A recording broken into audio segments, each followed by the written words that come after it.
Hello friends, welcome to Australian vlogs. ഇന്ന് നമ്മുടെ ഇവിടെ ഡിസ്കസ് ചെയ്യാൻ പോകുന്ന വീഡിയോ ഓസ്ട്രേലിയയിലെ ടാസ്മാനിയയിലെ ഒരു ബ്യൂട്ടിഫുൾ റെയിൽവേ സിസ്റ്റത്തിനെ പറ്റിയിട്ടാണ്. വൈൽഡ് ഹിൽസ് റെയിൽവേ എന്നാണ് അറിയപ്പെടുന്നത്. ഇത് ടാസ്മാനിയയിലെ ക്യൂൻസ് ടൗൺ എന്ന് പറയുന്ന സിറ്റിയിലാണ് ലൊക്കേറ്റ് ചെയ്യുന്നത്. റെയിൽവേ സ്റ്റേഷൻ്റെ അകത്ത് കയറുമ്പോൾ തന്നെ വളരെ മനോഹരമായിട്ടുള്ള കാഴ്ചയാണ് നമുക്ക് കാണാൻ സാധിക്കുന്നത്. കാരണം ഒരു ചെറിയൊരു മ്യൂസിയം അവർ ഇൻക്ലൂഡ് ചെയ്തിട്ടുണ്ട്.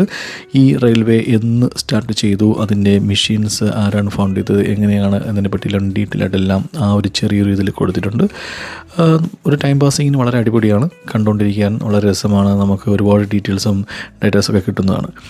പിന്നെ ഈ കാണുന്നതാണ് അവിടുത്തെ ടിക്കറ്റ് കൗണ്ടർ എന്ന് പറയാം. നമ്മുടെ നാട്ടിൽ റിസർവേഷൻ കൗണ്ടർ പോലത്തെ ഒരു സിസ്റ്റമാണ്.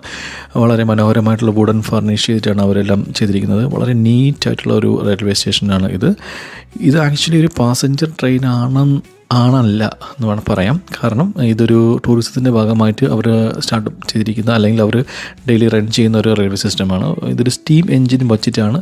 ഈ കാണുന്നതാണ് ഇതിൻ്റെ ഒരു എൻജിൻ സിസ്റ്റമൊക്കെ. പിന്നെ ഈ കാണുന്ന അദ്ദേഹമാണ് ഇതിൻ്റെ ലോക്കോ പൈലറ്റായിട്ട് വരുന്ന ആൾ. ഇത് സ്റ്റീം എൻജിൻ വെച്ചിട്ടാണ് പ്രവർത്തിക്കുന്നത്.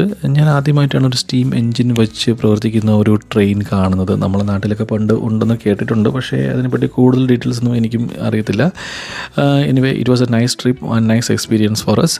ഞങ്ങൾ ഫ്രണ്ട്സുമായിട്ടൊന്ന് കറങ്ങാൻ വന്നതാണ്. ഒരു 3 hours ഇതിൻ്റെ ഒരു യാത്ര വരുന്നത്. പിന്നെ ഇതിൻ്റെ ഇൻറ്റീരിയർ ആണെങ്കിൽ വളരെ മനോഹരമാണ് കാണാൻ. വുഡൻ ഫർണിഷ് ആയിട്ടുള്ള ഒരു സീറ്റിംഗ് അറേഞ്ച്മെൻറ്റ്സും ബെഞ്ചും അങ്ങനെയൊക്കെയാണ് വരുന്നത്. ഇതിൻ്റെ അകത്ത് തന്നെ അവർ ഫുഡ് കാര്യങ്ങളെല്ലാം പ്രൊവൈഡ് ചെയ്യുന്നുണ്ട്. പക്ഷേ ഇതിൻ്റെ അകത്തുള്ള വീഡിയോസ് എടുക്കാൻ കുറച്ച് നമുക്കൊരു പരിമിതി ഉണ്ടായിരുന്നു, അതുകൊണ്ട് അധികം എടുത്തില്ല. എല്ലാ ആൾക്കാരും ടൂറിസ്റ്റ് ആൾക്കാരാണ് ഇവിടെ വരുന്നത്. നമ്മൾ ഓൺലൈൻ വഴി ടിക്കറ്റ് ബുക്ക് ചെയ്തിട്ട് കയറുകയാണ് ചെയ്തത്. എന്താ പറയുക, ഒരു വർത്ത് ടു ട്രാവൽ എന്ന് വേണമെങ്കിൽ പറയാം. അങ്ങനത്തെ ഒരു റെയിൽവേ സിസ്റ്റമാണ്. നിങ്ങൾ ഇവിടെ വരികയാണ്, വിസിറ്റ് ചെയ്യുകയാണെങ്കിൽ ഡെഫിനറ്റ്ലി ഇതൊന്ന് എക്സ്പ്ലോർ ചെയ്യാൻ മറക്കരുത്. Thanks for watching.